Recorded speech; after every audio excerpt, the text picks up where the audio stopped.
Okay, Elan, so you did another round of thumbnails? It's for the same thing, but now I'm just doing its comps, not thumbnails. Okay, I get it. Very good. Yeah. I like that you're doing thumbnails, more comps, like that constant refining idea Yeah, and yeah. And refining then refining in a smart, fast way. yeah, and then I just started to also I uploaded a file that's kind of like the start of the final project too. Oh, this Just is the one you're going to use? uh yeah, I'm gonna Yeah. give it a go. I think that's such a trip the way it does that, isn't it? Yeah, no, I finally know how to actually move those 3D depth maps to the way I wanted to now. So I was Yeah. like, yes, figured it out. So Yeah. Is I'm it really is it stoked just about the it. brush stroke and the value? Yeah, right now it's just the brush stroke, the value. I did a little bit of Gaussian blur to soften the edges a little bit. Yeah, so Yeah, and you can also you could go in there with your warp tool, if you want to move yeah, the topography a little bit. yeah, I might do that But because this, I what kind I of love want, about this is just a great Kickstarter. yeah, it is. Can you share it, Mike? Oh, no. It's a private conversation. Sorry, I'll leave. Don't you like that I do this every day, that every day I'm too stupid to realize I should share my screen? Okay. Okay, so let's look at this. All right. So which one okay, so these are all the same. You're just color comping, Yeah, composition. Which ones you land on? Is this the one you landed on down here? yeah, the first row, kind of just like I like the I guess like I was looking at a lot of pictures where people went cave diving, Oh, yeah, and, yeah. and there was a lot of caves in the foreground too. So I kind of want to put a portion. That's why there's a top part to it. Also, So we were just looking at this the other day, but it's relevant. Hang on.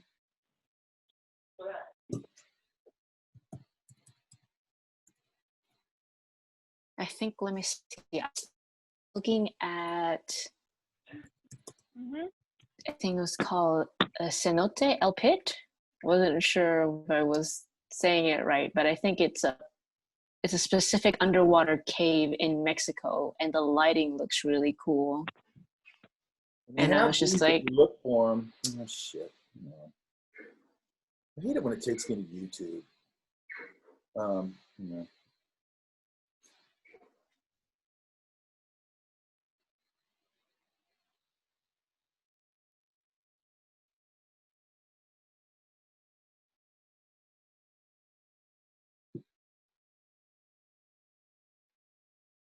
You know. You can go and find some of these submerged cities. yeah, those are nice. It also just gives you an idea of how the atmosphere affects the objects underwater. Yeah, definitely looking at those will definitely bring in that haziness to Yeah, those to because the it's really background. there's also a lot of it depends on how the light is, but like when the light's shining through like that, sometimes it'll light up a lot of particles in the water, Yeah, yeah, that's right. Yeah. and that's you're basically just looking at a hyper thick atmosphere, right? Yeah.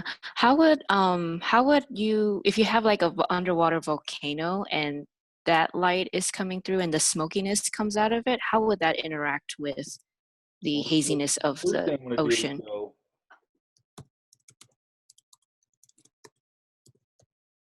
I'm assuming the smoke is going to look thicker. I don't know though. I think so too. Okay, so here's underwater volcano. So yeah, the smoke looks really dense. Yeah, okay. Look, so it still Right. looks like smoke, but it looks very dense. It doesn't look as airy. And then I'm going to push. Also, I would look at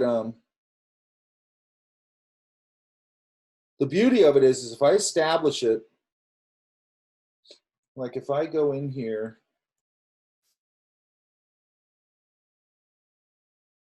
let's just do letter.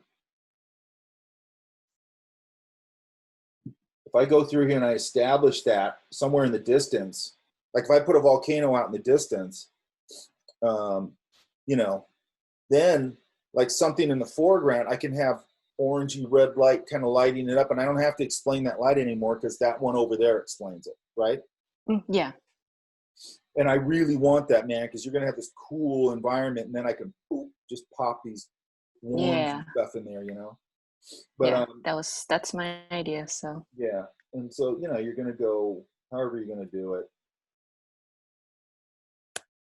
And I would do it basically the same way we were talking about yesterday, where I'm just going to start building all the shapes. mhm. But then, you know, the thing with these, I don't think we talked about this one. I can't remember. And maybe I tried putting this behind it first. And I also look at like, okay, do the silhouettes what do the silhouettes do as they go into the, number one, in an underwater environment, the silhouettes are going to go, it's like looking through atmosphere further. So things are going to fade out obviously a lot further, whereas here, you know, it's got to be the mountains way back there. It starts to fade out. Anything close up isn't, right? But underwater, things could fade out 20 feet from you, right? Yeah. So they'll fade out a lot sooner. Yeah, so I might just come in here and try to, you know, and I would look at something like, yeah, I'd probably look at some of those cities where I have big masses back there, and I could go, how fast do they fade? You know what I mean? And again, it's still going to affect it's going to depend on the lighting and all that kind of stuff. But, yeah.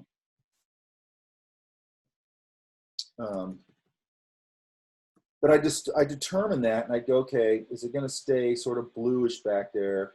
Is it going to go a little purpley? And what I always do is I start going in and just going, I'm going to start establishing my shapes. And this is on its own layer, right?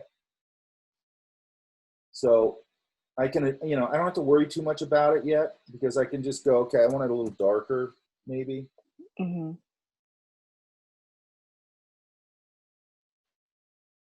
You know, and then I kind of go, feels like it should be a little more purpley. And this would be, you know, this stuff will go greenish or go all kinds of different colors. But I gotta establish a quick, you know, color language that's not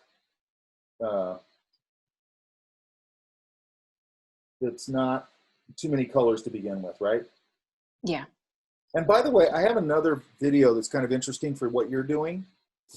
Oh, I sure. didn't go Please through send the it. whole thing, and I didn't think it was 100% relevant when we were doing gradient mapping. It's actually a gradient mapping tutorial. Oh, cool. But she does an underwater scene, and the underwater scene Oh, is nice. pretty cool when she gets done. So I'll send that to you, or Yes, I'll just please. post it on the thing. Yeah. I didn't Of watch course. the whole thing. It might go haywire halfway through it. I don't know, but the parts I saw were pretty good, and she explained a lot of cool reasons in there why the gradient map worked really well for what she was doing. But it's an underwater scene very similar to this. Okay. Cool. Awesome. But anyway, I'd come in here and I'd establish the, you know, all my shapes. It's like we did yesterday, right? Mm-hmm. Yep. With the beach scene, right? And then I'd get this all going. I'd probably put a shipwreck down here or something. I was thinking about that. Or, you know, or just a city or whatever. You know, and then the easy part is that, and I'd probably go to a magenta, which of course they had to break up all these, so it makes it harder.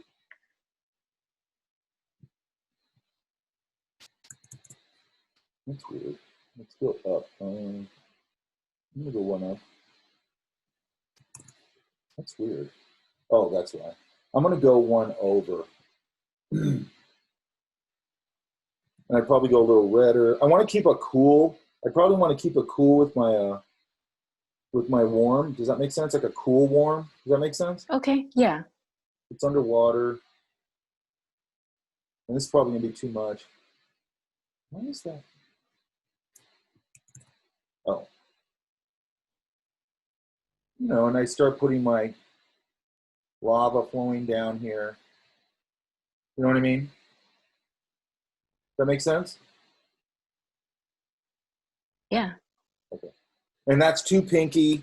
So then I just come in here and I go, okay, I'm gonna adjust that. Hang on.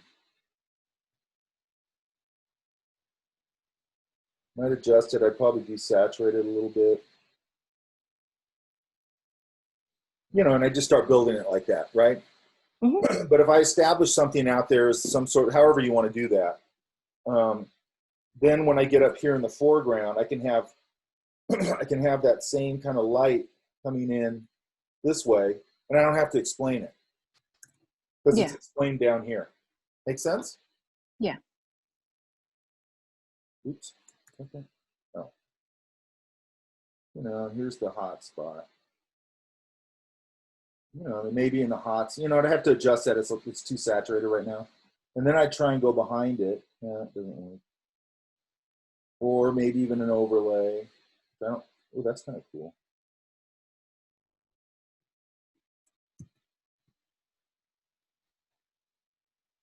I just dial that in. And then maybe here, I could go a little hotter. Right where it's coming out.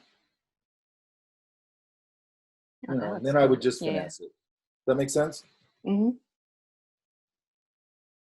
Again, once I start these, I don't want to stop. And then just to be sure, you're saying that you could have added a light in the corner of the foreground just because there's. Well, yeah, because let's say I put a figure.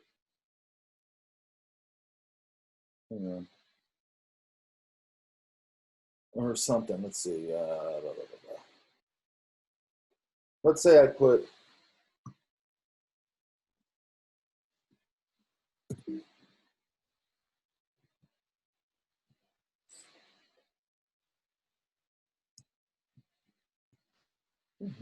Oh. I'm going to go darker and more desaturated here, okay? And I put something here. Let's say I put a diver here, or even closer. Or I put some coral here. Damn it.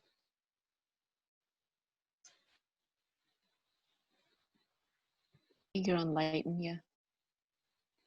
Hang on.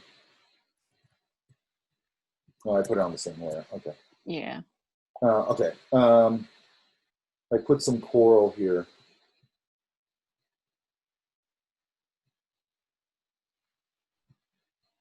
Or a diver or whatever you have in the foreground. And it would probably be a little blue, but that's all right.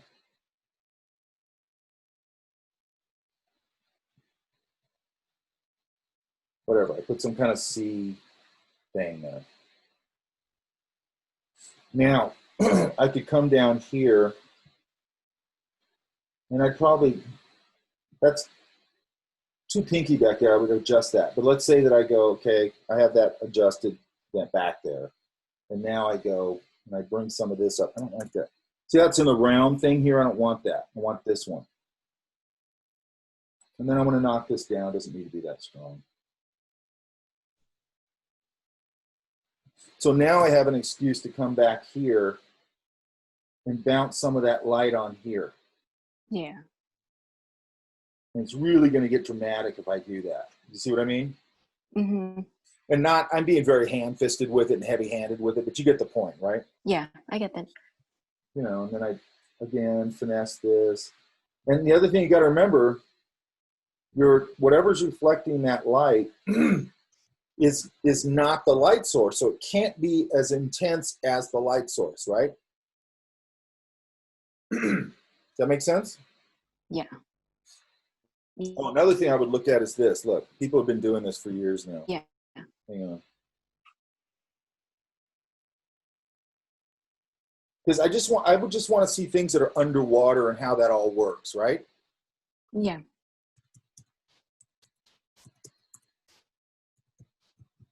And plus, these are kind of trippy. Yeah, here they are. So, like, there's places where, like, I don't know if you know this, but, like, they'll take old ships and they'll sink them, right? Like old battleships or whatever. Because what happens is they turn into coral reefs, right? Yeah. Mm-hmm. So people now have been going, well, why can't we build underwater sculptures, art installations underwater, and eventually they get taken over and become coral reefs.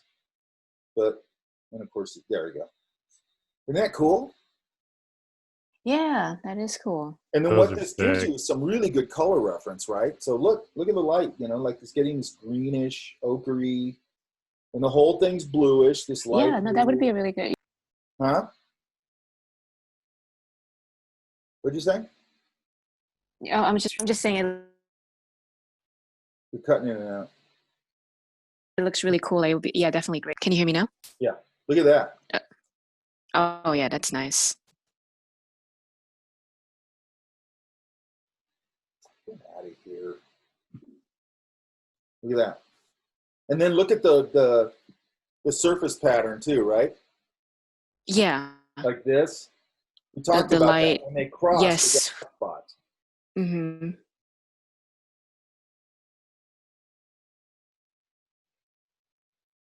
So eventually they'll just get taken over by the ocean.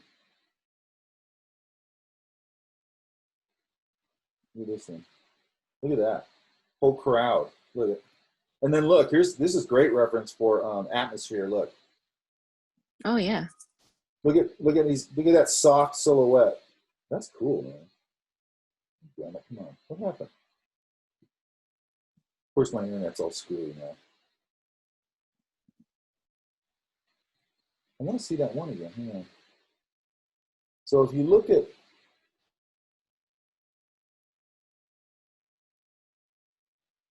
it's going per picture to picture, that's why. That's annoying. Let's do this. There we go. Look. So this really shows you how clear it is here, how it starts to mass here, and how it starts to completely fade out and go bluish back there, right? Yeah, There's your atmosphere. So then got it. base your whole thing on that atmosphere, because the atmosphere can change depending on the water, depending on the light, right? So if you go, here's my atmosphere, I like that amount of drop off into the atmosphere in the background, base it on this, and then stay consistent. Does that make sense? Yes. Okay. So find something that's like your basic, like here's my basic lighting, my basic atmosphere. Yeah, Right? for sure. Water obviously is denser than our normal atmosphere. Mm-hmm. Okay. Yeah, got it. Look at this. And then look, this is another thing that's cool. Oh, yeah. Just like the How does it vegetation. how does it get overgrown like this? You know, so you could have, you know, maybe a big ancient stone head coming out, but it's sort of starting to get covered with this sort of kelp or whatever it is, right? Slowly. Yeah, taking it back. Right? Am I cutting out? A little bit. I restarted my internet. I don't know what's going on. Okay, so there's a bunch of ideas, right? And then this is a different atmosphere. It's very blue. It looks a little clearer, right? Yeah. But we're still getting some green, a lot of green in here. So, you know, if you don't look at reference, the problem is you might go, oh, everything's going to get affected by that blue and everything's going to go bluish. And yeah, it'll go bluish, but look how much green there is.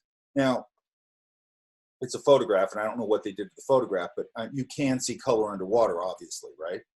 Yeah.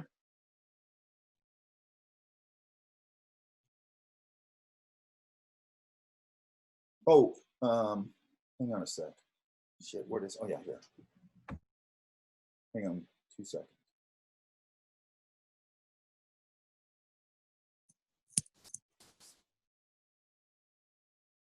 Okay, so here, you know what, I'll put it right now.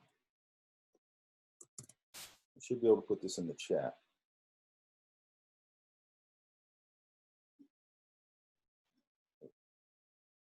Okay. So where,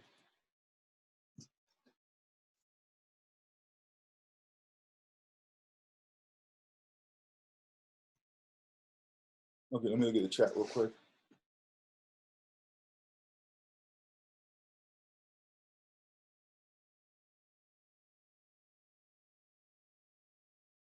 Did you end up getting that microphone?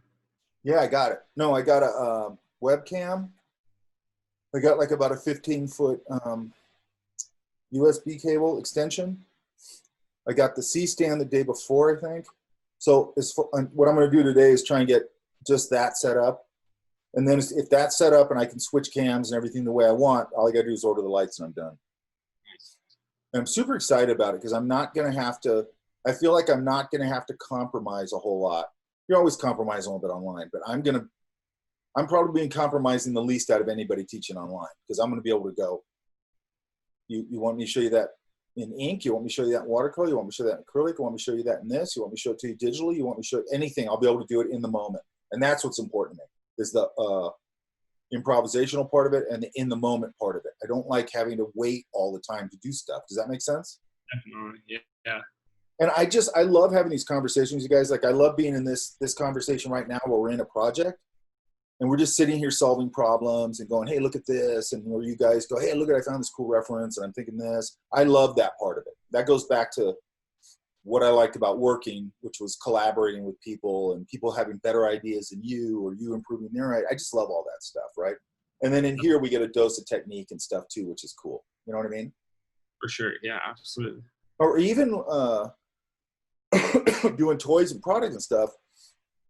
I had these really good industrial design guys that work for me, and they'd make like those certain type of prototype for this cars thing we were doing, and just things in general. And I go, that's cool, but it's so stair-stepped. It doesn't really represent what that's going to look like at the end. Yeah. And they were very good at that type of prototyping, but then I have that skill set plus sort of a more artistic skill set. So then I could go get some modeling paste, go get some gesso.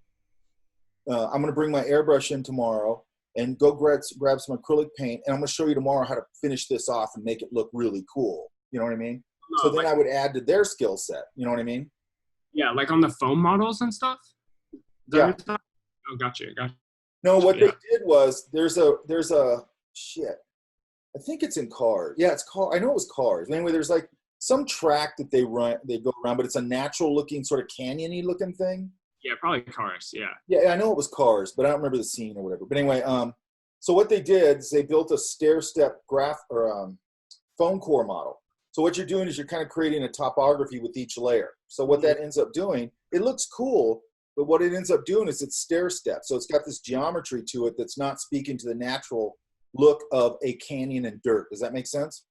Definitely, yeah. It looks more mechanical. You can see every step. So what I did is I go get some modeling paste and some, which is a painting material, and some gesso and an airbrush, and I go buy some cars at the toy store that are about the same scale, even if they're a little off, that's fine, but that have treaded tires, okay? That have tread on the tires, right? So what we did then is they had built that, so then I go take this modeling paste, take a credit card, and start filling in those gaps, and then once you fill in the gaps, then we can start to take it and rough up the surface more like dirt, and then I go take your little cars and run the treads through there so the treads dry in it. Yeah, and that's then all that was done, then we airbrushed it, and the thing looked perfect. You know what I mean? Yeah, that's a good technique. The I love solving problems. Yeah. No, I love that too. That's a good idea. That's all design is.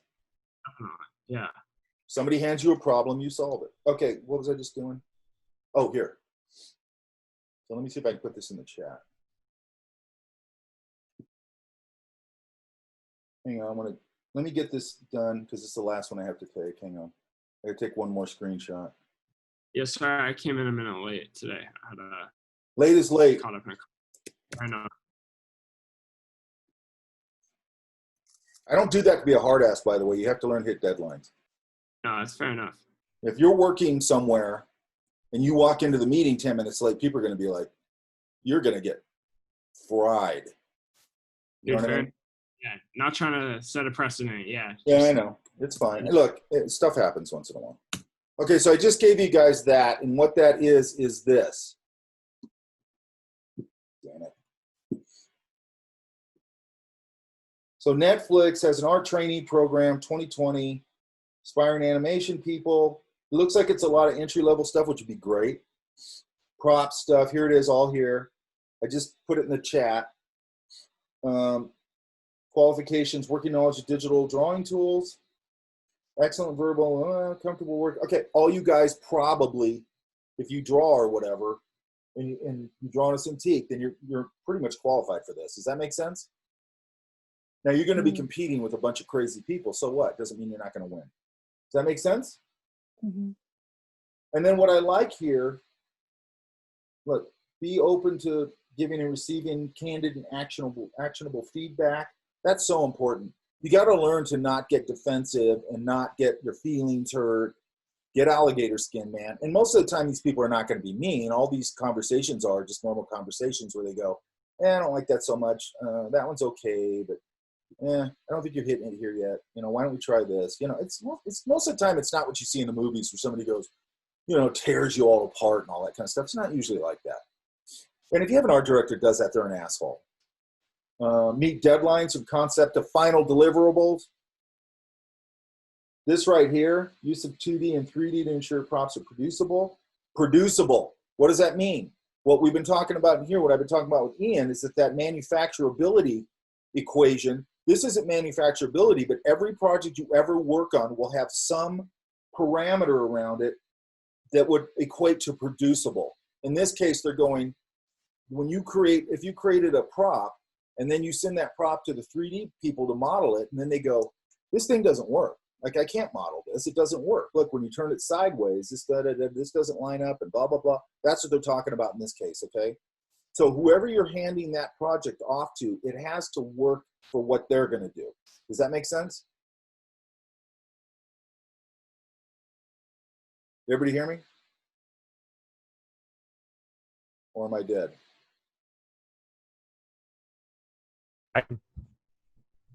Okay, you guys heard me? Yes. And by the way, if you got a lot of good 3D skills, you're probably I would guess you're in the front of the line here. Because if you're going to go to somebody like me who's like super good at 2D, but they got another guy that's just as good at 2D and he knows 3D, who do you think's getting the job? Not me. Okay, anyway, take a look at it. Yeah? Mm-hmm. Okay. I think it's exciting. I think there's a lot of opportunity starting to happen. Netflix, anime, there's starting to be a lot of opportunity out there. And there's something in here that says, in this thing, if you read it, that says this could potentially lead to a full-time job, okay? Because it's good for them. They're filtering you. They're giving you a big trial run, and then if they turned out like, this person's cool, man, and they do great stuff, they're going to hire you. Why wouldn't you? Now you just took it off my plate to have to hire somebody, which is a nice thing, man. Nobody wants, at least I never wanted to. I hated hiring people. You mean you don't want HR to pick for you, Mike? I just don't like the process of it. Like I said, you're too busy for it. Half the stuff you look at is crap. No, I know. You know what I mean? And you're just too busy. I think the main thing was I was just too busy. And you get accustomed to like where you're working to, like if you have an internship, so that you don't have to like get someone into how the company works and everything. Oh, absolutely. Yeah. They're look, if you're doing the way I always used to do interns is I would get my intern and then I would kind of give them the lay of the land for a week or two. And then I threw them into the deep end. I go, you're basically a team member. You're going to be producing stuff the same as everybody.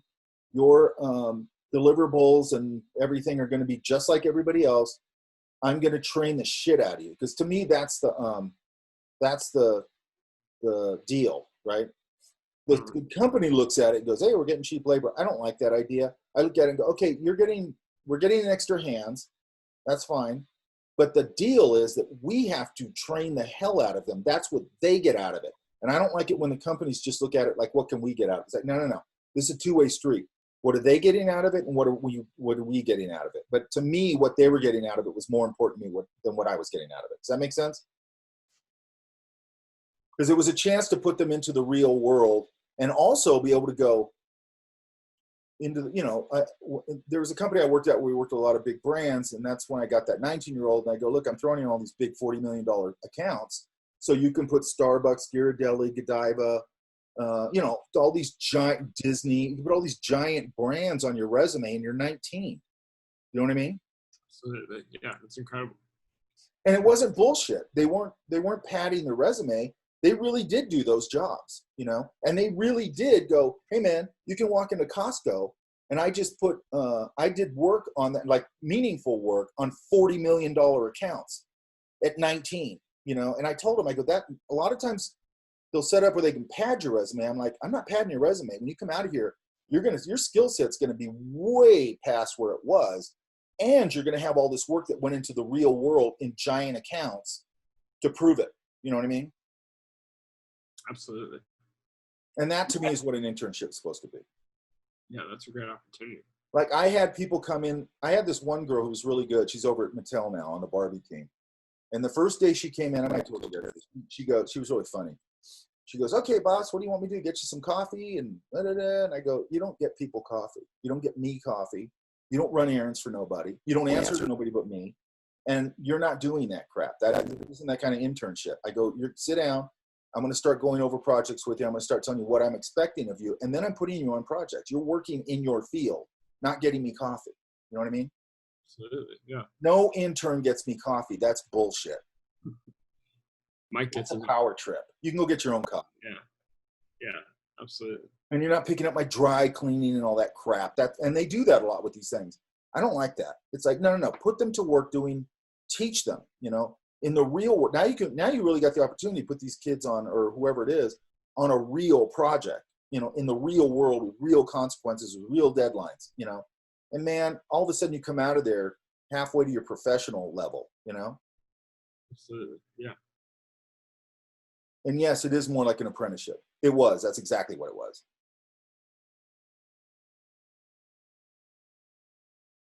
I'm just looking at the chat. Hang on.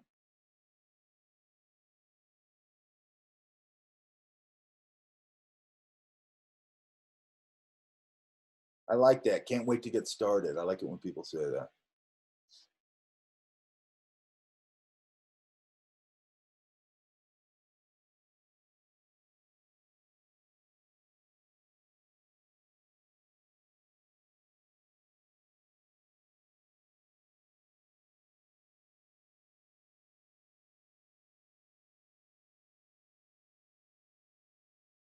Okay. All right, so take a look at that Netflix thing. Okay. All right, so Elam, we know what we're doing, right? Yes, sir. How do I get 3 of these? What happened? Oh, okay. So let's go. Let me see what else I got here.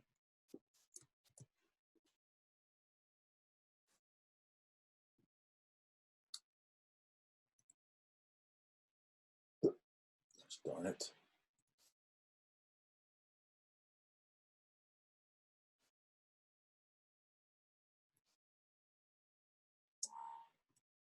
Okay. Sorry, I'm getting organized here.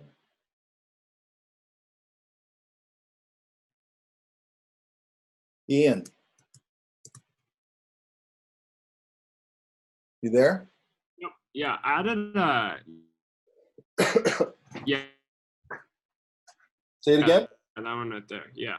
So I think I'm trying to approach the wheels next. But getting the circles and then like trying to like put them in the right spot, I was definitely having some trouble with. I just did a little bit more, added the lines to it. Is your reference still in here? No, that was on the other one. I just had it on a separate image. Okay, so let's look at this. By the way, I found this super. I know I'm going on tangents. I'm sorry. Yesterday, when I was driving to LA, I went down through Irwindale, and over to the right, they got this huge area where they look like they're going to build something there. So they leveled it all off. It's huge, and in the middle of it, they got like 5 or 6 of these monster big, kind of dump truck things where the wheels are like taller than me, right? Yeah. And I don't give a crap. I'm not a motor guy or anything, or like, ooh, big trucks. I don't care about any of that stuff. I just like shapes. And they were just such cool shapes. They were sitting out in this field, you know, and they're so massive, you know. I go, oh, I want to go paint that, you know. And then when I came back, I drove around the whole perimeter of it trying to find a hole in the fence, you know, and they got the whole thing fenced. You can get in there. Oh, yeah.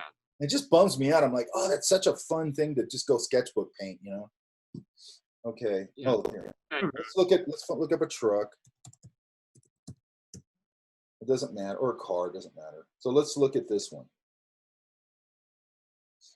So when you're doing this,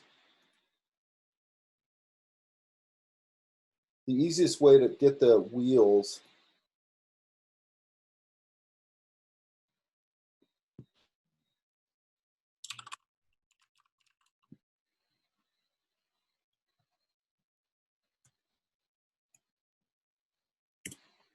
okay, so you have an ellipse, right?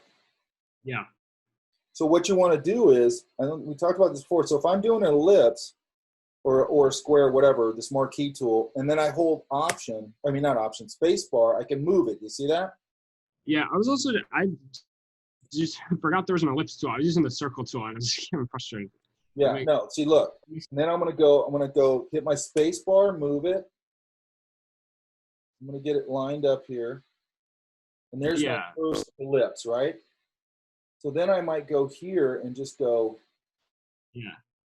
fill it with a gray. I mean, there's a bunch of ways to do this, but this is a way. Now I have my first ellipse, and then the one behind it's really not going to open up much more. So I could probably just kind of go, oops, option, drag, put this one behind. I really don't have to put it behind, but I'm going to. I'm going to darken this one just so I can see it a little better. And then all I'd have to do is just come in here maybe and go.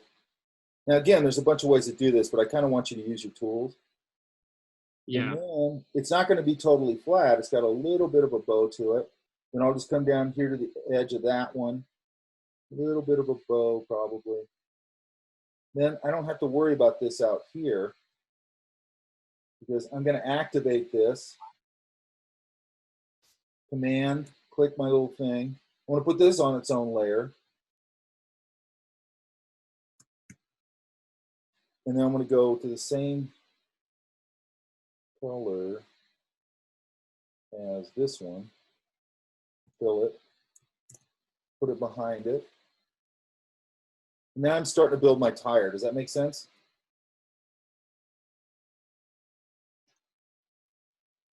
Yeah, definitely. The circles, and that was not going good. So that just definitely helped a lot right there. And Right. with this too. Yeah. You know, and then I could probably take this, you know, and I would have to knock down my opacity on these so I can see the rest of it. Yeah. So I'd have to go, okay, I got this, you know, and I'm being sloppy with it, but, and then, you know, maybe for a second, I'll move this one for now. And then I just come in here. Maybe I might even be able to take this one. Damn it. No. Take this one, shrink it down. Oh yeah. Probably match it to this one, you know, and I might have to pull it out a little bit. Remember, you got to hold shift to make it do weird things like that, right? Yeah. And then, you know, line this one up, and I just get my basic shapes going. Yeah, definitely. And then eventually I could take this one and this one. These two could probably just get fused at some point. It's basically this, you know. Yeah. You know, and then I'd put my, like eventually, when I get all this kind of blocked in and I get the color halfway right, then I can come in here and go. And this photo isn't going to be great for color really, but let's see if we get lucky. So then I just come in here and go, I want to sample. Actually, I want to sample the darker value. Fill it. That's not bad. And then I can go, okay, now I'm going to sample this thing and start to put my tread in there. But if you don't try and put it all, like look at the tread, it's almost like an abstract little brush stroke. You see that? Yeah, definitely. Not really like, you know, the way you think where it's all perfect. You know, and I just come in here and knock in some of this stuff. Yeah. You know, simply. And then again, I put it back over here. And so we're starting to get a tire. Yeah, it's starting to look good. And then I come in here. I don't know. Ugh. Okay, and then this front part. So this has a lot of this gray on it. So I'd probably put a little layer of that dust on it Yeah. to separate it. So I might actually come in here and go a little lighter. Now this is going to get a little dark or a little light, but I could come in here with my, with what? This is just gray, right? So I could probably just come in here with my dodge tool because it's not going to hurt the color at all. And just knock that down again. So that's starting to look better? Yeah, definitely. Yeah. And then No. this I one, got- let's go to 100% again. I'm going to go over here because this actually, this front part is a little darker. So I want to make sure that I'm capturing that. And then just go, okay, there. And then I have this front piece. I got to make sure that's, and that's white almost, you know, and I have to come in and add this stuff. But if you look at here, let's put that there. Put this there. Let's put this here. Yeah. And I'm starting to get my tire, right? Yeah. Yeah. I can see that. So what are we doing? We're always building on these flat shapes, then either shaping them like you're starting to do here, Yeah. right? Yeah. So look, and then another thing here, just so you know, another way, another tool you have, which we've talked about, but I just want, I know I repeat myself sometimes, but I also don't expect you guys to remember every single thing I've said throughout this class. So when I go, oh, we talked about this, that doesn't mean you're going to remember everything, okay? So sometimes I'm reiterating things that I think are important, okay? Right? Definitely. Yeah. No, it's good. Look, another tool you have here. Good to get a refresher on stuff. It's a lot of. Yeah, I think you need to. I think we all need to. I mean, I have to do it in this because I don't use all these tools all the time. So when I come back in a day or two before class, I go, I got to go back over that tool again and make sure that I remember all of it, you know? I don't use all these tools all the time. I want to give you, I don't want to just show you the tools that I like. That's stupid. But anyway, so let's select this shape. Either we could select this shape like that, or we could do, again, we could do the lock transparent pixel. So this time I'm just going to select the shape by command clicking the thumbnail. Boom, okay? And then if I want, I can put another, I want to put a layer over this. Well, no, yeah, let's put a layer over this. Let's put it on multiply. And let's go pick a gray, and there's a gray. And let's pick a big brush. Let's pick a big soft brush.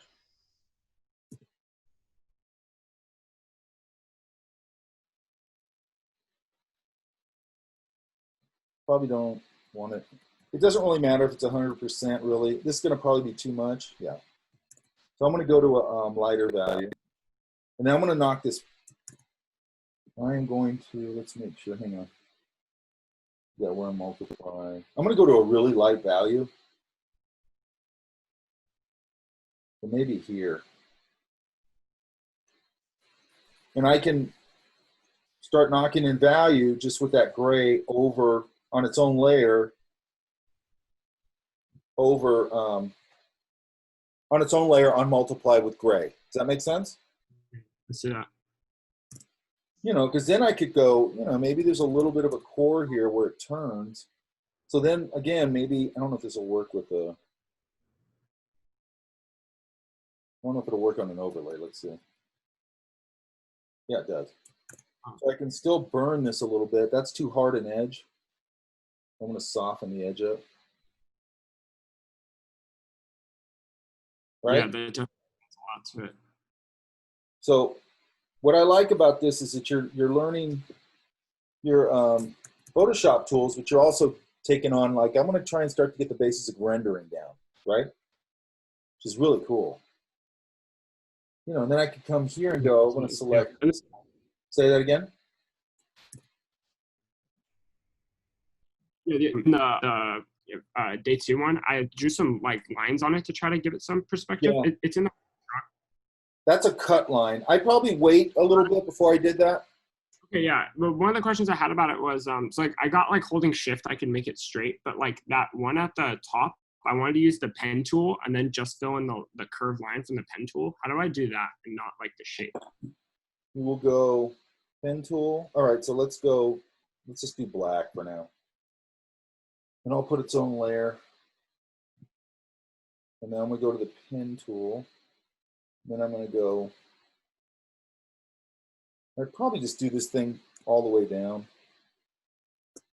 Let's get rid of this stuff for now. And then I'm going to go,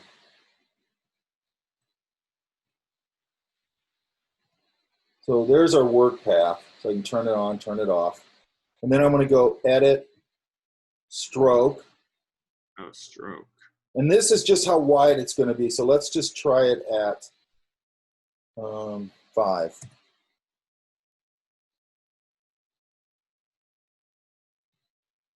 Oh, that's weird. Hang on. Didn't stroke it. Hang on.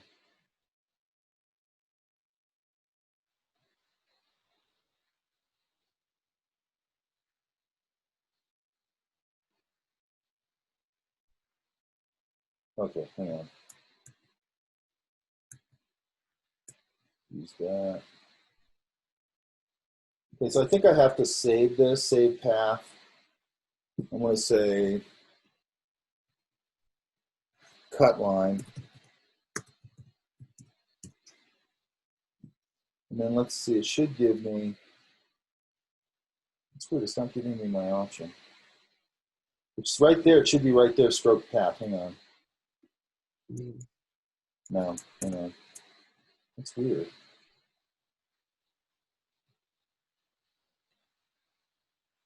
It's weird it's not giving me stroke path.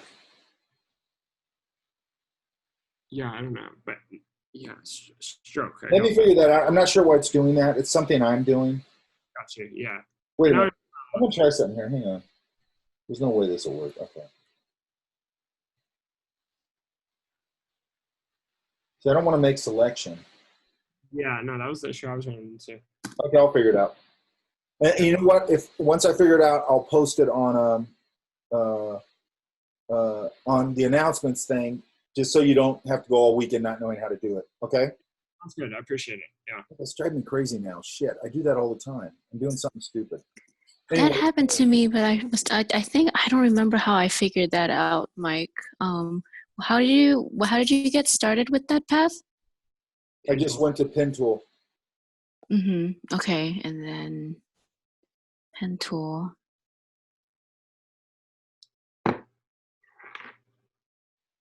What's weird is this. Let me Oh, there it is. let me see if I can try that too. What's going on? Here it is, stroke subpath now. So that Stroked works. it with the brush that by the way, whatever tool you have selected there is what it's going to stroke it with. So I was just using that soft brush, so it stroked it with the soft brush. Does that make sense? Yeah. Let me try one more.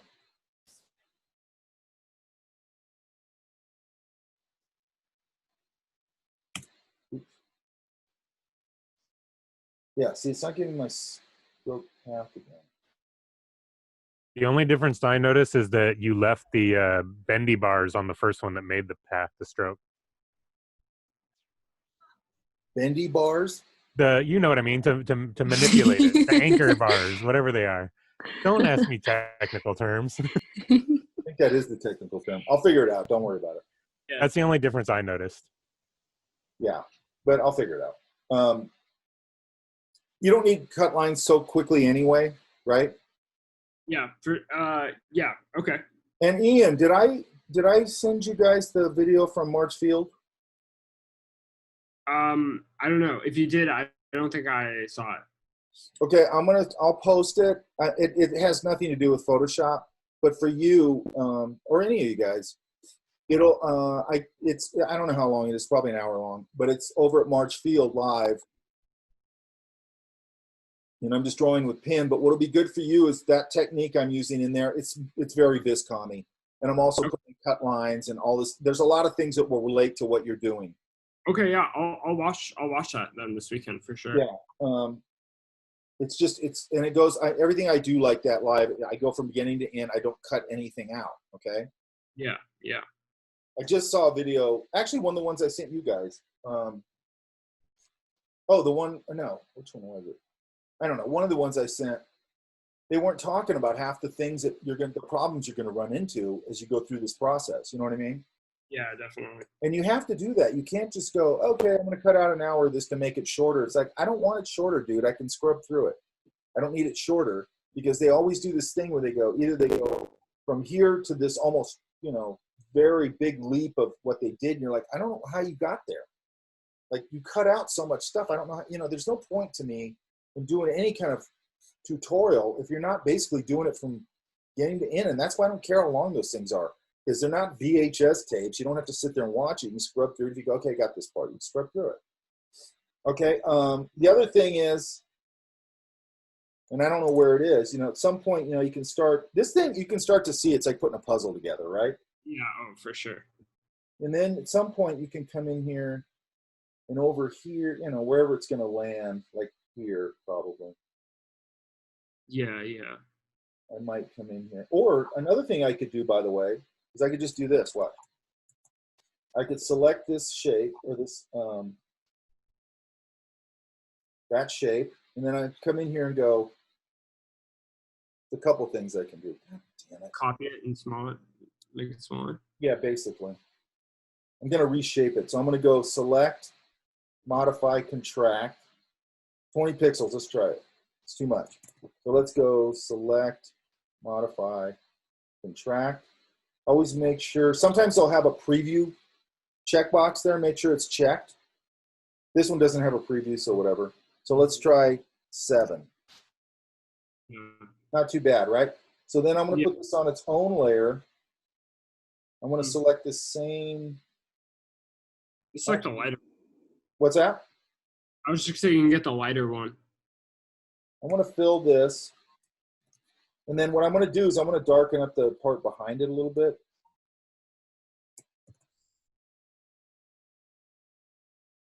Like a little more like glass. And then I'm going to pull this back over here. And then I'm going to go maybe, I want to take my eraser tool and hold my shift. And maybe let's say right there for now. Mm. So I could use that for a couple different things, but I'm actually going to keep going here. Hang on. Oops. I probably need a little harder brush. Because what I'm going to do here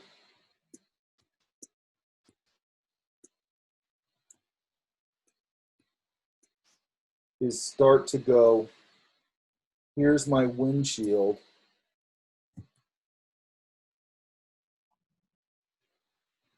And then here's the other window on the other side where the light's coming through. So we start putting that other window on the other side. Does that make sense? Yeah, definitely. And then I can do the same thing here. And I'm going to do this again really half-assed. Because back here, and I would do this with my shape again, but I'm just going to do it real quick. Or even like here, let's say, or like here. Let's go here. Oops. Like here.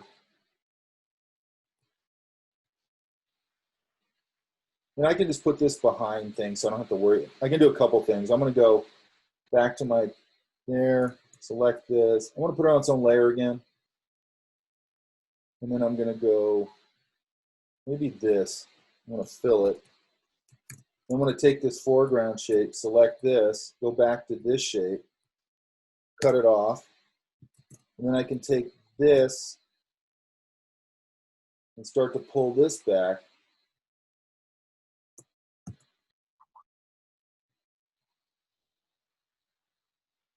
And start to build the interior reflections and things like that on it. Does that make sense? Yeah, definitely. Or like the dashboard and that kind of thing.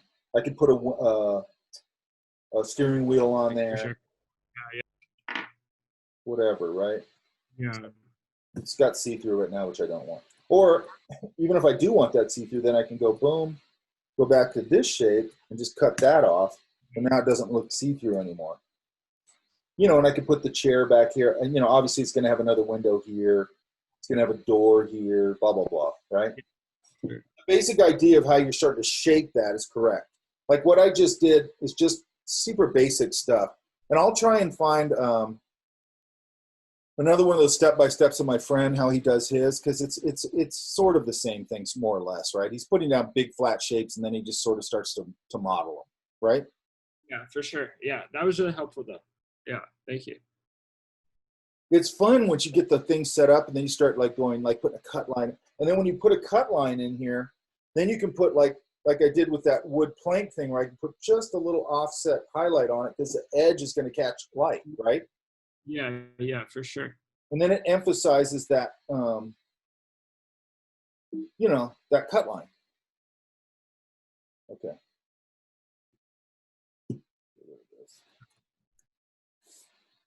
This room smells like it's got a broken pipe in it. It's driving me crazy.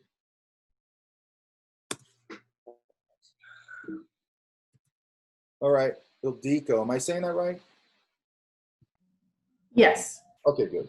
I'm always afraid I'm saying it wrong. I don't know why. Okay, so what am I looking at? It's a different name. This idea is in my thumbnails that I also sent, but it's a story that I worked on. I took storyboarding with Brian Murray. Oh, yeah, he's great. Yeah, in the bottom right corner there. So it's basically a story. It takes place like at a motel, and it was in the forest, but now I'm in the desert, and I'm thinking maybe I should make a desert scene. But basically the premise is it's that there's this beast which we see, but there's like a kind of like a serial killer basically, and he's after the girl who's the main character, which is in the other one I went. But I'm not sure how to go about it. Like, I don't want to draw the whole thing. So I was thinking I would get images and then kind of like switch them around. How much experience do you have with drawing? I draw all the time. Okay. That's my thing. So my thing is, if you're going to do it, obviously you have to get it to a certain level of refinement, right? right. And then I also look at like, how am I going to handle this? Like, what I'm trying to do is basically is I'm trying to find out the most economical way to get the job done. Does that make sense? Right. Exactly. That's what I was thinking. So I was looking at images of motels and, you know, like kind of like that little retro motel. Yeah, but you have to decide, like, am I going to full on paint this thing? Yeah. Am I going to do sort of a flat, sort of the same way Ian's building his truck? I mean, you can build these images kind of the same way, okay? Uh-huh. And that starts to become, I mean, I know this is a much more cartoony version of it, but hang on. Or do I just do like a surreal thing where I grab images and I just arrange them? And I think in our time frame, that's probably going to be your best solution, okay. because you can really go nuts. Like, once you put those things in there, manipulating it and adding your own thing and painting into it and blah, blah, blah, right? Yeah.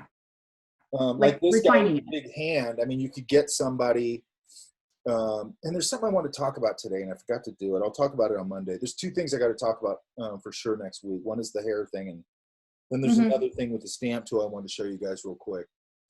But you could go get, I mean, like this guy. What is this guy here? He's the antagonist, so he's the bad guy. How is he dressed? Wolf is not the bad guy. How is this guy dressed? Just regular. He looks like a regular, up-to-date guy. Kind of. Regular what? Even more, he's like somebody you would never expect to be a serial. Yeah, so he's like kind of. Now, is that hand coming at me foreshortened, or is that hand? Yes, it's foreshortened, like kind of reaching towards her. I didn't really get to do much emotion on it, but. No, I don't care about that. I just he's want after her. All I want to do is just know what's going on. That's all, right? Yeah. Does she know he's behind her? Not necessarily. Okay. But she could, because she could look scared, like she's looking to the side or something. The main thing, I would probably start with some images, and then, sort of get them all in there, and then start going. And the other thing I would do is I would go, kind of, what do I want this to look like? I don't know if this guy's still around. Hang on. I met this guy literally like 25 years ago, so who knows. But he did stuff kind of like this. I always spell his name wrong.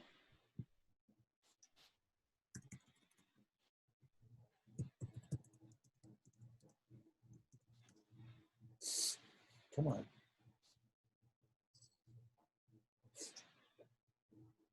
I wonder what happened to this guy. I don't even see him now. Actually, that was his name. There's a lot of illustrators, and I can't find them. Let me try. What's his name? I think it was Craig Nielsen. He Okay. did a lot of book covers back then. Maybe this is him. Hang on. No, I don't think that's him. And they were very Photoshoppy. He came out of an illustration background. But a lot of these people, let's see.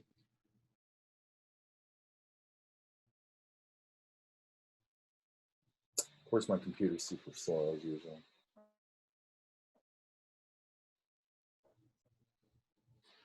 Ugh, that is so annoying. Did a lot of, I'll let it load right now.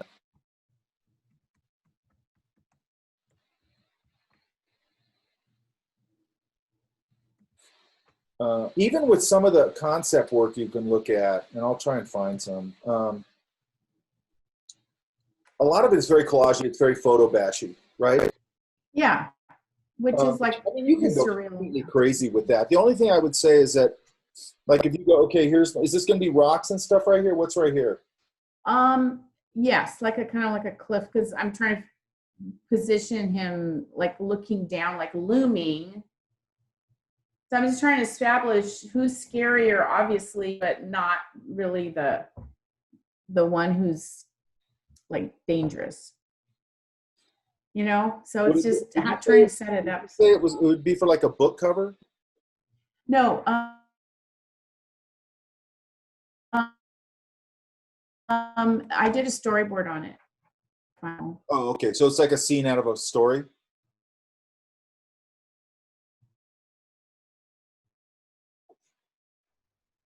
Is everybody hearing me, or am I the one cutting out? No, I hear you. Oh, okay, because you were cutting out. Okay. I would start grabbing some Images. images.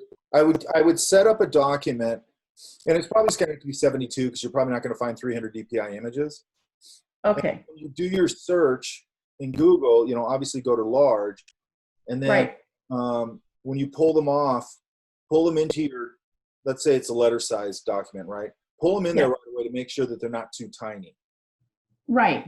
Yeah, I usually do the large images. Yeah. I only use those. Yeah, and then, you know, half-ass arrange them, and then, you know, when you go, okay, these are all working, then go in and start pen tooling and separating however you're going to do it. Uh-huh. You know, some of it can just be object selection, probably. You know, that I don't care about that. I want you using a variety of tools, obviously, and just get everything placed. But the next thing I would do, or the first thing I would do before I did anything, is I'd go find something that sort of has the flavor of what you want your final to look at, right, or look like, right? So You're cutting out again. kind of like, I'm kind of thinking of I like the idea of concept design. So maybe I would approach it that way, more artistic but stylized. Yeah, if I can find, I probably can find some of those images I was telling you about, or maybe I'll just find concept images that are clearly photo bashed, and you could look at some of that. Okay. Let me see if it just comes up.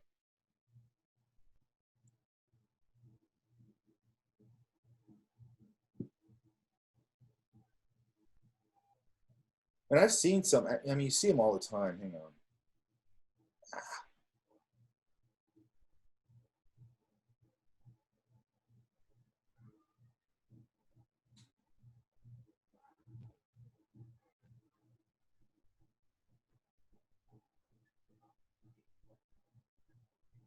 Yeah, that doesn't work. Okay, let's try this. Mm-hmm.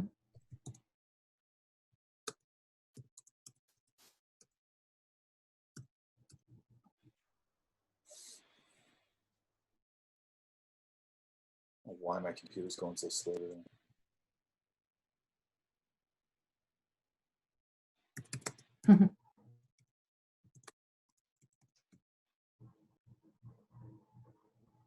It's coming up and going, your internet's not stable.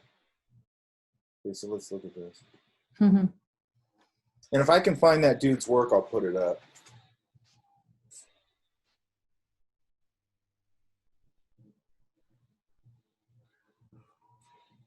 So, you know, let's see if this is.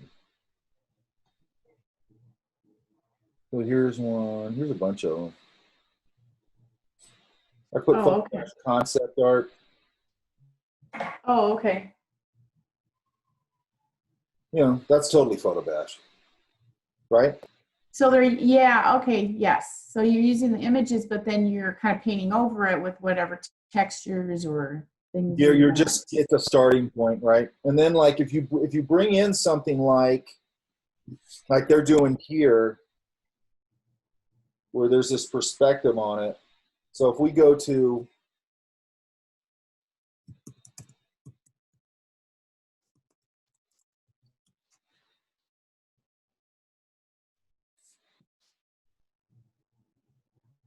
let's go. Like, let's say I want something like this on one of my walls, right? Mm-hmm. Oh, right. So I could go to, let's say here. What they're basically doing, this is going to be way too small, but that's okay.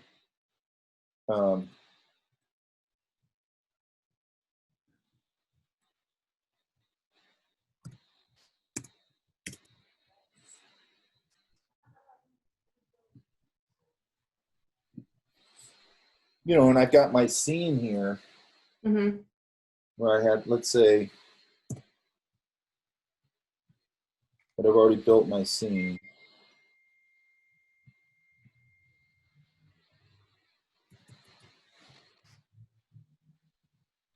You go, I got this building here like they did in that. I've got this one over here. Oops, I'm on the same layer, sorry, hang on.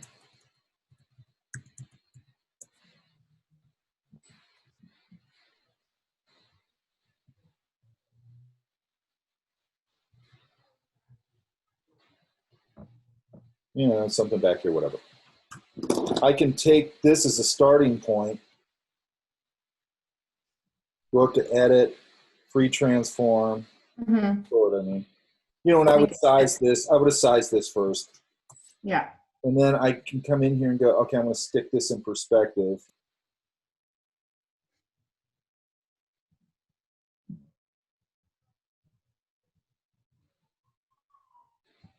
And it's just my starting point.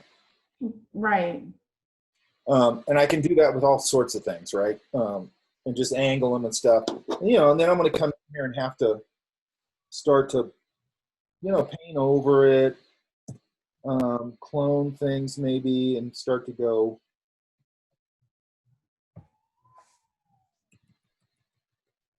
Use different tools to take this texture and pull it out here a little bit. Mm-hmm. Leaf. Then maybe I'd take a leaf, make a leaf brush out of one of these, and I could scatter a few of these leaves out here. A leaf brush. Okay, cool. Yeah. Yeah, it's already starting to look a little more natural. Uh-huh. Soften this up. Maybe I'd even just come in here with my one that breaks up the edge a little bit and go break that edge up a little bit. And that helps it a lot too. Break the edge. I'm gonna go a little bigger. See, break that up. I've already got it starting to look like. Right, like it's in the environment. See? Very simple, Yeah. right? You know, the hard part is getting it all in the same lighting, and then you start to paint over things. And, you know, Yeah. what you're really doing is you're putting everything in, just like we're doing with Ian's. Only the Right. parts that your basic building blocks are, you know, could be photo reference. Yeah. You know, and I might go in there and like change the expression a little bit on the face. I may make the eyes glow, and I'll put Right. Well, that, yeah. so I can put some dramatic lighting in it. I'll put the moon back there, and I just go Mhm. crazy. You know what I mean? Should I just use like images of people that are close to what I envision, and then like maybe manipulating that a little bit? Yeah, that's what I would do. I mean, and get them separated. And you can even go in and change their clothing a little bit. You could, you know, there's a bunch of stuff you can do. I mean, you can do anything you want, really. Yeah. And then, you know, and then like if there was trees in the background, I'd probably use a row of silhouetted trees. You know what I mean? Right. That's what I was That would get, thinking. you know, another guy who does a lot of this and he paints a lot into it. Hang on.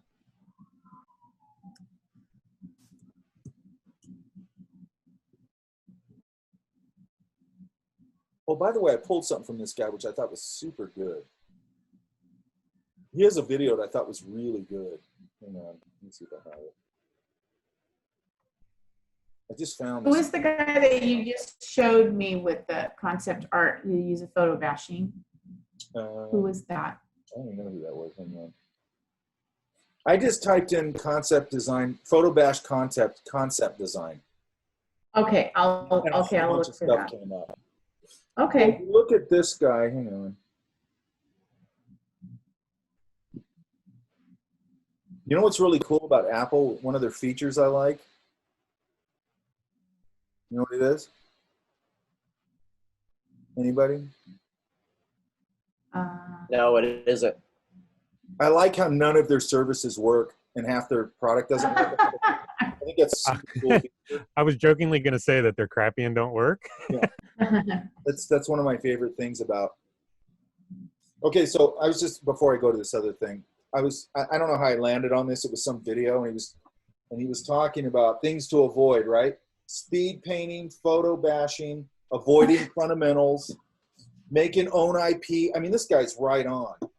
Picking epic subject matters, not using real world references, immature content. I love it when I find somebody who articulates something I've been trying to say better than I do. You know what I mean? Does that make sense, you guys? Yeah. And by the way, there's a place for photo bashing. Like in this class right now, it's fine. Okay. Well, he's talking about sort of in this professional context, right? You know? Mm-hmm. But man, he nailed it. And what I love about this, like speed painting, I see these students all the time. I don't even understand why this is happening. They go on and they start going. I have one right now, ex-student. He's getting a lot better, but he is nowhere near doing speed paintings and showing me how he's painting, okay, or anybody how he's painting, because it's like, you don't paint that good. That's number one. I don't even understand why they're doing that. I don't get it. It's like, okay, you speed painted a crappy painting. So what? Photo bashing, that's just if you're avoiding the next thing, what he's saying, avoiding fundamentals. Those two things sort of go together, right? We're learning the mechanics of Photoshop. So in here, it's fine, okay? Mm-hmm. Making your own IP. I've said this for years. A lot of our students have been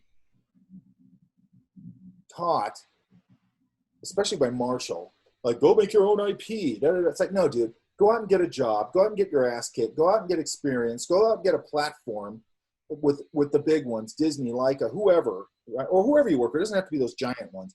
Go out and get experience. Go out and understand how the business works of that stuff. Go out and work on, because I worked on tons of licensed product. I know how that works, okay? If I was going to go out and do my own IP, I know how it works, okay? I don't mean to sound By the ignorant. way, the reason people want to do IP is because they're too chicken shit to go out in the world and get a real job. They think they're going to sit in their house, with a little computer, and slide something out into the world, and hold the career fair is going to show up and make you a millionaire. Bullshit. That's not going to happen. It happens once in a while, but it's an anomaly. Okay. And by the way, you're probably not going to have a professional level skill set if you don't go out and work professionally. Does that make sense? Yes. But what does IP mean exactly? Intellectual property. Intellectual property. Oh, I see. Okay. Your own Thank thing. you. Yeah. By the way, I'm not saying don't go out and create IP, because then everybody misinterprets what I say.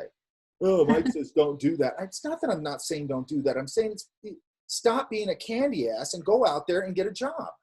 Go out there and get rejected. Go out there and get accepted. Go out there and get accolades. Go out there and get beat up. I mean, all of it's going to happen. Okay. Mm-hmm. Picking epic subject matters, that again starts to fall into, not that you can't ever do that, but boy, you better be able to pull it off. Like that Greg Grukowski guy, everything he does is epic, but man, does he pull it off. Okay? Yeah. Using real world references. How many times have I said this in here? I get students in other classes and I go, do you ever look at any reference? Because I know they didn't. No. It's like, it looks like a second grader drew this thing because you don't understand how to use reference. And there's a lot of people who think using reference is somehow cheating, which is completely stupid. And then immature content. Okay. So like I know somebody, all they ever post is cheesy horror clowns and cheesy, they live somewhere between anime and I don't know what. I mean, they're just absolutely crappy. And every single thing they post is that. Okay. And it's just like, why would I ever hire you? You literally, your work looks like a 14-year-old high school student. Like there's no maturity to this content, okay? And sometimes that means you have to get out of your own way as a designer or whatever, even giving yourself projects and going, I want to take on this thing that's not my thing. Because 90% of the time when you go out and work in the real world, you're not going to be working on your thing. You're going to be, you better love the design process and the creation process and the ideation process, because that's where you live as a designer, not just designing what you want to design. To me, anybody can kind of do that. It's harder when somebody goes, here, you need to do this. Design this theme park idea, whatever it is, you know, and you're like, crap, I don't know anything about whatever, but I got to go do my research. I got to figure it out as a designer, and then I'm going to do some really great stuff. I'm going to get super into it. Okay. If I think the days of just being a Bernie Wrightson or something are almost over, when it's just like he could just work literally in horror all the time, literally almost always in pen and ink. I mean, there's some guys like Alex Ross that you could argue kind of has built that kind of career where he just does what he wants to do. That's great. I'm not saying you can't do that, but be realistic about it. Okay. Does that all make sense? Yes, those are good By the guidelines. way, there's a video that this came out of. I don't know how I landed on it, but I saved it. I should put it up. I thought it was really good. Yeah, can you send the link? I was about to ask you because that Yeah. looks really good. And I think he's talking, I didn't watch the whole thing because once I saw this, I'm like, oh my God, that's perfect. And what he was talking about, it was so perfect. And again, it's fun to find somebody who articulates something you've been trying to articulate. And plus, I also like it when it's somebody like him who's a very high level and he's kind of reiterating the same thing we've been saying. Okay. Okay. So, okay. You get that now, right? Yeah, I do. I just have to work with it. And remember all the things you have at your disposal now. You have all those techniques. You have stamp brush techniques, custom brush stuff, reactive brushes, on and on and on. Content fill, where you can get rid of things. And don't sort of chase something that works better. You might find photo reference, you go, wow, this pose is better. You know, just go with it, right? Okay. Thank you. Nathan, where's Nathan? Nathan here? I can see him. I'm here. You never put your name on your work, right? I put my name right there. No, I put it on there. Oh, you did? Yeah. You always put the name of the project, but not your name. So then if I pull it off and I don't notice that, then I don't know whose it is. Okay. So always put your name on it. Okay, so you're going to build it out of the 3D tool, and then you're going to paint into it up in front here? Yeah. I'm working on other versions too. I'm actually thinking about changing it again. Okay, good. You have time. So we're going to have all of next week, which is 3 days, by the way. Okay. But you have these 3 days. You actually have 6 days because you have these 3 days. This weekend, man, I would plow into this project. You have to plow into this project, right? And Yeah, so I'm actually working on it right now. Oh, okay, that's good. Yeah, while we're talking. Okay, I don't have a problem with that. I like that. I like that you're combining the two things. Okay. And by the way, I might make a nice little leaf brush of this kind of cherry blossom thing when you get it towards the end, and maybe just dance those up in here, like maybe they're going up here in the hills too. Yeah. I love those reactive brushes things, man. You can do so much cool stuff with that.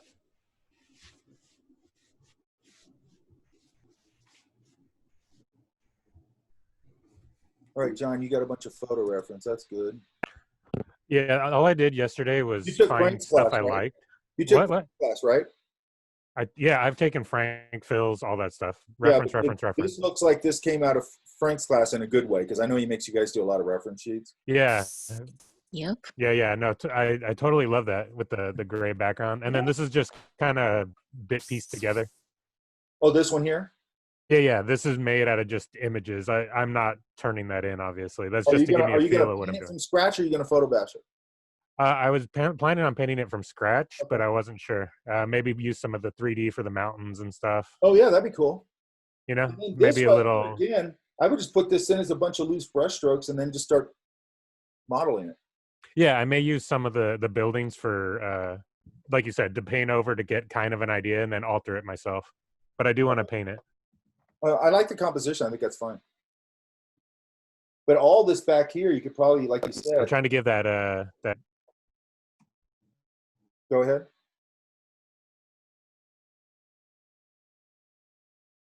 you're cutting out. You said all this back here and then You're disappeared. cutting out. All right, can you hear me? Yes, now I can hear you. Okay. Go for it. What about all that in the back? Oh, all this, like, am I okay? Yeah, I can hear you now. Like this, you could do is just, obviously a straight up 3D view. And then you might Yeah, just want to exactly. go, make that one, pop it in, then make the foreground, or, make another foreground one, pop that in. And then this, make 3 different ones and pop them in, right? I mean, you might be able Yeah, to make that's them what I was all, thinking. you might be able to make them all in the same thing, but I'd probably just make 3 of them.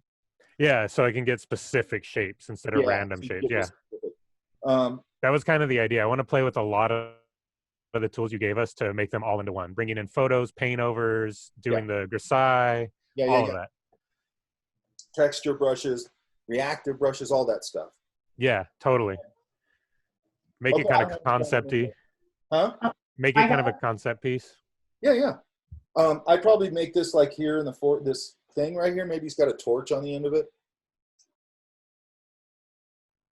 You there? Yeah, I was thinking a stick or something Because if he has a torch, Yeah. you can light him up a little bit.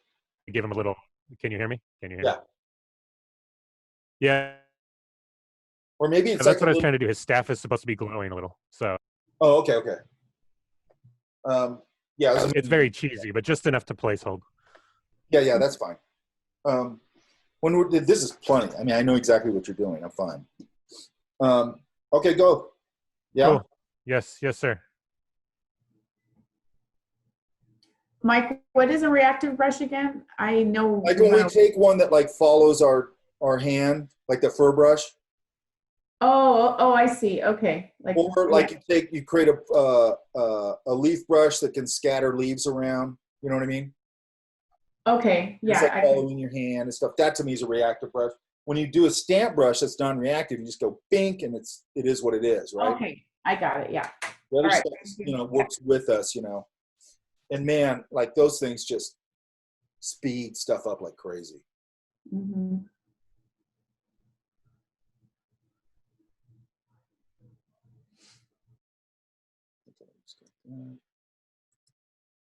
Mina.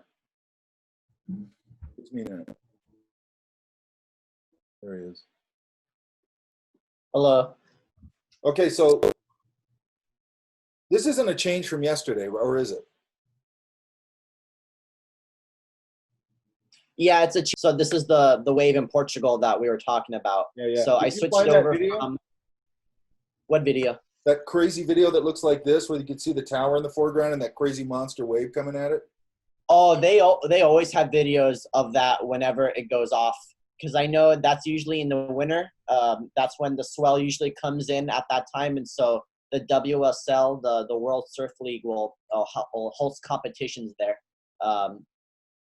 But yeah, I've seen plenty of videos of Nazare like that. It's just so crazy to watch. There's one that's just like this, and it's the best one. And you can see the tower, and you just see this. It looks like, first time I saw it, I go, that's bullshit. You know what I mean? Yeah. I thought somebody had tweaked it or something, and I was like, oh my God, that's terrifying. It looks like a tidal wave. It is. What's really interesting, cool, is like they also did a rendition of the bathymetry, explaining why the waves get so big like that, and that's just a crazy like You cut out. animation on how they did that. Because like right below, there's a huge like canyon underneath, and so Oh. all of that swell, as soon as the swell comes up, it just creates this freak of monster wave. You know Sorry, what's weird is I I love surf- talking about surf. I surfed in the 70s, and everybody was looking for, we didn't have the internet and all that crap back then. It's weird that we never knew about this place. Like, nobody knew about this place, I don't think, back then. I don't know when they found this, Yeah, but I'm pretty sure Portugal knew. At some Yeah, level. they did. But it's, back then, you had to break out nautical maps and look for places where there might be great waves. You know what I mean? Yeah, I think it was until the advent of Surfer Magazine and the Surfers Journal, that's when people started to like realize, there's more waves outside of Hawaii and California and Australia. What was cool back then is the world was a lot wilder. So back then, people would just go, "Hey, man, I think there's a really cool swell like here in someplace far off," and they'd go. Just these people would go and have an adventure. Yeah, I miss that. I miss the world being wilder like that. There's a really cool book if you like that. It's called Barbarian Days. Have you ever heard of that? Oh yeah, by William Finnegan. It's a great book, great memoir too. That is an awesome book that describes that time period. Yeah, that's cool. You read that? Let me see if I have it. Did you read it? Mhm. Oh yeah, it's a great book. Yeah, there it is. That's cool. Yeah. There's also where was it? This is a coffee table book. I know we're going off track, but Yeah, it's whatever. called The History of Surfing by Matt Warshaw. It's a thick. Oh, that's cool. Yeah, I don't know Yeah. that one. Maybe So- I'll get that. Matt Warshaw's like the historian of the surf world. And so anything related to surf, like he's like the go-to guy because he's basically like that culture's historian essentially. Yeah, there's a bunch of guys like photographers from that era that you should. Well, you probably already have looked at. Warren Bolster and C.R. Stesic, and I mean, there's a bunch of them that just took all these iconic images of that era, or like '70s era. Yeah. But what I did here was I switched it from the wedge to Nazare, and then I don't know if this was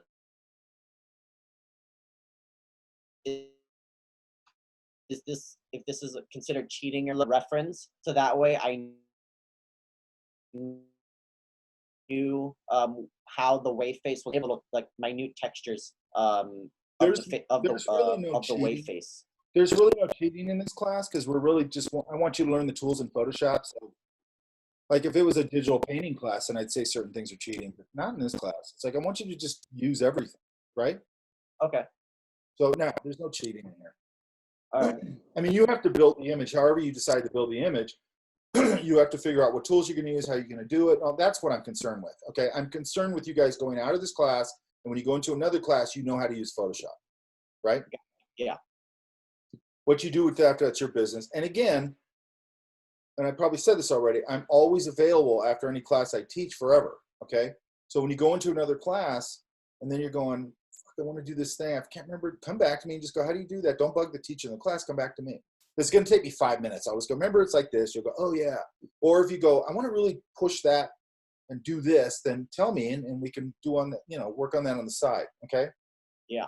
Because I'm really interested in when you guys go into whatever class, let's say you go into Stephen's advertising class or something like that and use your project and go, man, I want to just hit this out of the park. And it's going to be a little bit past my Photoshop skill set because I want to do something like this. Then bring it to me and go, let's do this, and we can work on just the mechanics of it outside of the class. Does that make sense?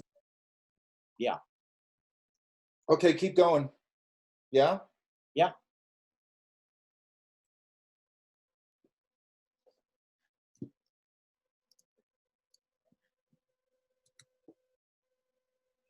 Where's Brandon?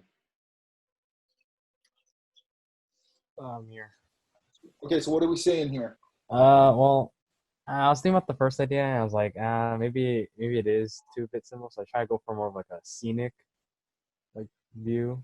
What was the original idea? It was just like the face, the profile face. Oh, I remember. Okay, yeah. And I was like, I think it's better if it was more towards like more of the scene than like a person. So I just try to go for like. Are you gonna photograph? Well, first I was thinking of like, the moon. So it's gonna be nighttime. So I think the moon would be like the same way you taught us how to do the moon. Yeah, just do a stand brush. And I was thinking like maybe the.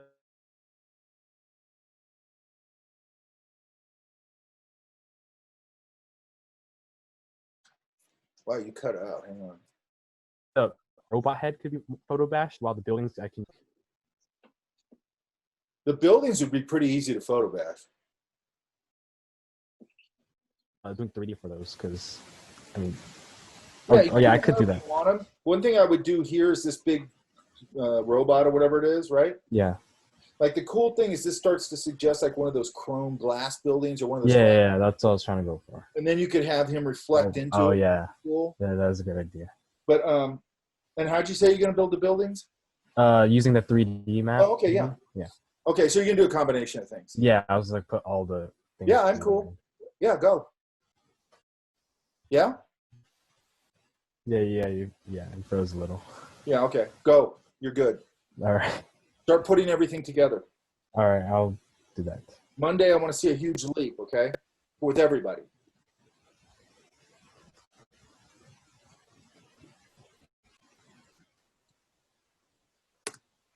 Where's Sheena? I'm here. Okay, you got your reference going, right? Yeah, so I kind of God, everybody's cutting. I revised it a little bit. So as reference, so I want to make like instead of steps like sedimentary texture on it, and I'm not sure if I want to make it more of a silhouette of a person or just like an actual person jumping. Sure, yeah. And then for the hot air balloon, I was thinking of making a heart to make it kind of, I don't know, simply interesting. Okay. And then the windows, like, I wasn't sure if I created the buildings, like if I do the buildings first, or I put the texture on the windows, but not do the windows, like how to do that, I guess. I would do the buildings, just the silhouette of the buildings first. Okay. And then if there's any texture on it, I'd probably throw the texture on it. And then I'd pop my windows in. So it's that process, right? Big shape to smaller shape to smallest shape, right? Yeah. Basically, you're always going to go big shape to small shape. Okay, got it. People always want to jump to detail too fast. As soon as you do that, you lose all the structure and all the foundation of it, okay? Whether it's a drawing, painting, Photoshop, it doesn't matter. Okay. Okay, good. So you're building all your stuff. Make sure that your reference is big enough. I would do this. It looks like it's about letter size. Do it letter size, horizontal like you have it, and do it at 72 DPI. I'd say everybody just do it at 72 DPI, okay?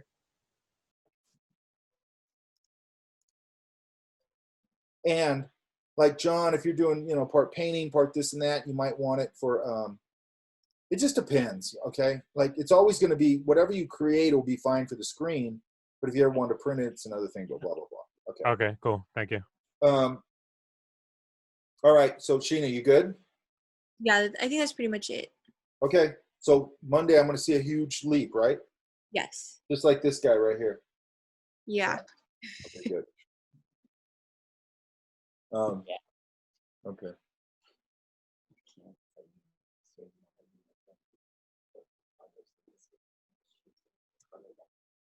Where's Tajin at?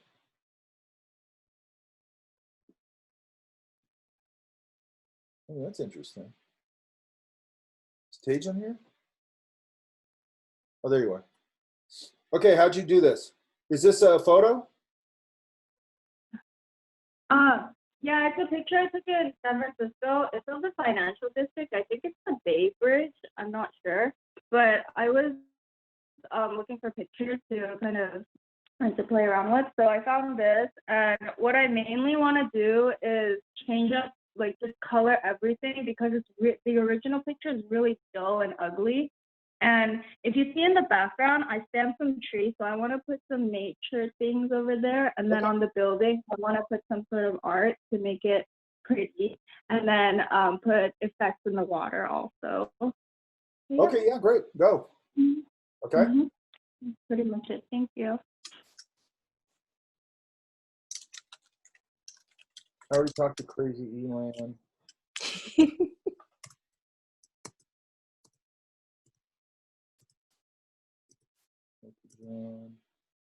The other ones I covered yesterday, so we should be okay there.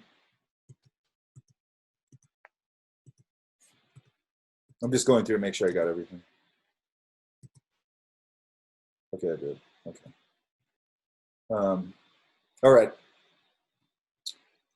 What was I going to say? Hang on.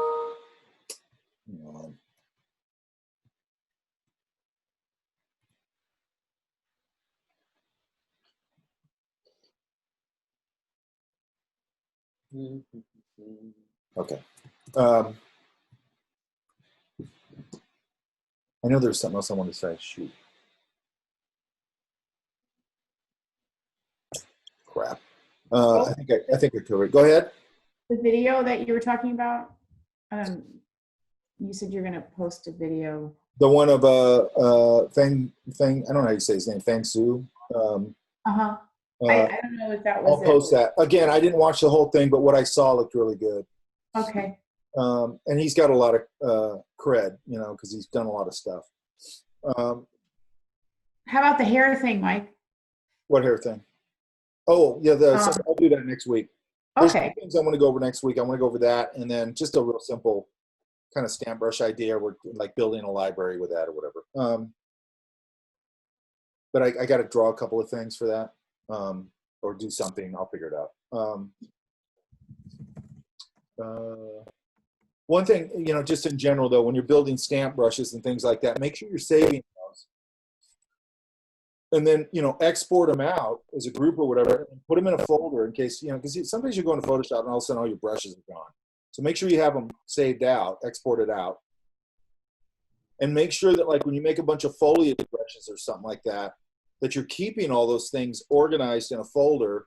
So when when you jump back on, or, you know, and organizing folders in your brush groups. So when you go to start another project and stuff, you just start having a library of all this stuff you can pull from, okay? Does that make sense? Yes. I know it's obvious, but people don't do it. I'm always rating my old assets all the time from old stuff, you know?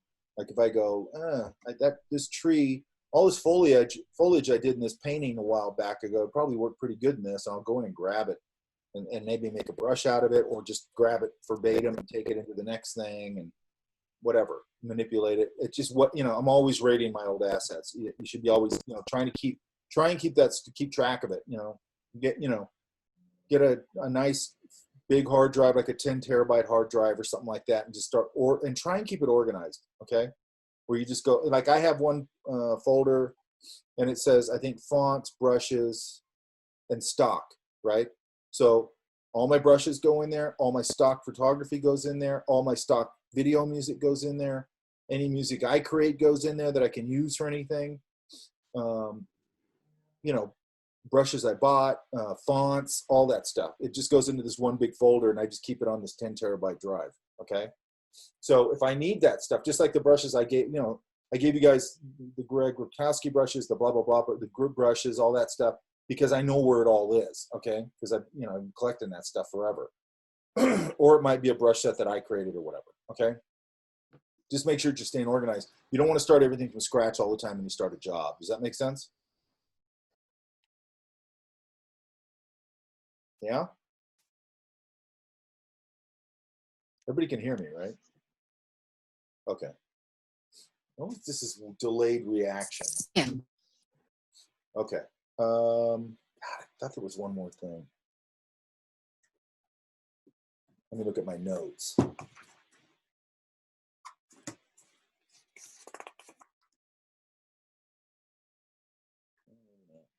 Whatever it is, I'll go over it Monday. All right, do not waste this weekend. You have time. And to me, when you start doing this kind of a project, it becomes about playing, in my opinion. And this is a class, like I said, this is more a mechanics class. So you have a lot of room to fail in here. You have a lot of room to try different things, because this isn't, it's a different type of thing.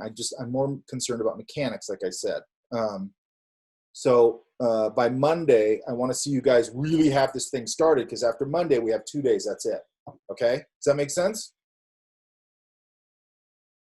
Yes. And I'm going to try and set up my new studio idea today. What else was I going to say? Okay, I think that's Mike, it. just to confirm, is Wednesday last? Wednesday. If you can hear me. Wednesday. That's just confirming. Thank you. Because Wednesday's the 29th, right? Okay. So Wednesday's the 29th. Yes, it's Wednesday. When do we I'm start so this? sad. Did we start in June? I don't know. It's been a blur. Yes, we started in June. Oh yeah, because it seems like 3 months ago or something, or like when this thing started, this lockdown, that literally seems to me like 5 years ago. that day when they go, okay, we're shutting down, that seems like 5 years ago to me. Isn't that weird? Yeah, it feels like a long time ago. Mhm. Crazy. Well, everything's changed so much. That's why it's like a whole new situation, you know? Well, it's a totally different world right now. It is. And Yeah. it's like, I don't know. I mean, yeah, we'll go back to normal at some point. This is going to change a lot of things, you know, Mhm.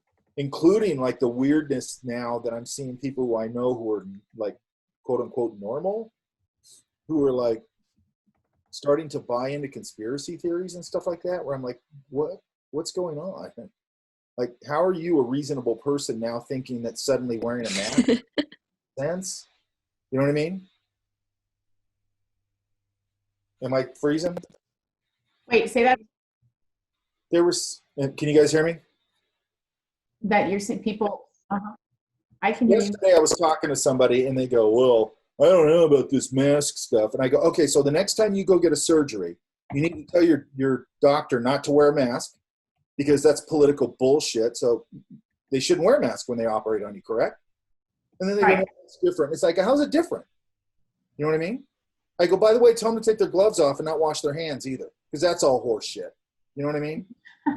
Insane. Like, wearing a mask is nothing new to prevent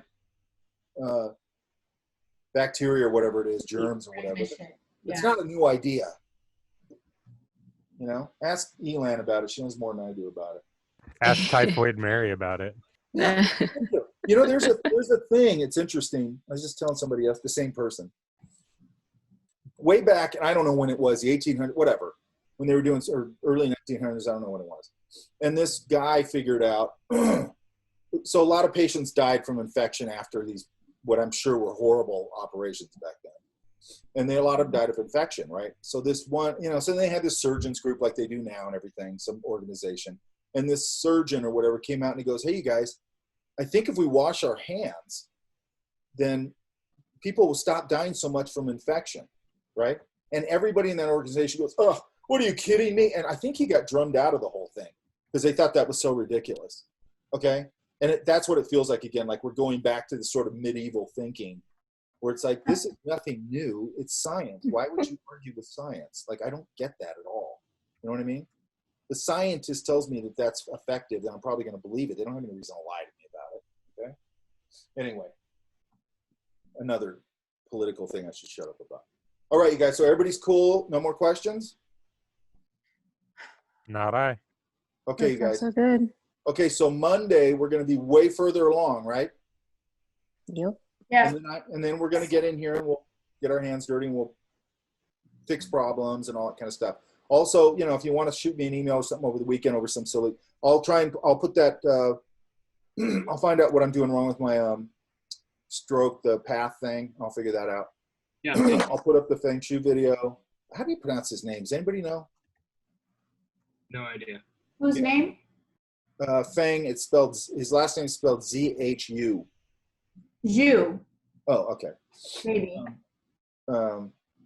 I'm just guessing.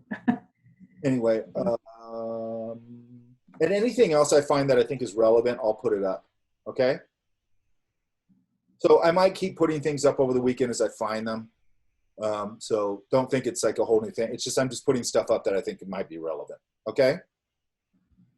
Okay. Yep. Okay, Mhm. guys. All Do right. we contact you through Canvas or the? You can email me. You can text me. I don't care. Okay. However you want to do it. Email or text works. If I'm near if I'm near my computer, or if it's just something I can answer real fast, I'll do it real fast. If it's something I have to get back and get on the computer, it might take me a little longer. Okay. Okay. But I'll try and get it answered quickly because I want to keep you guys moving forward. Yeah. Mhm. Yes.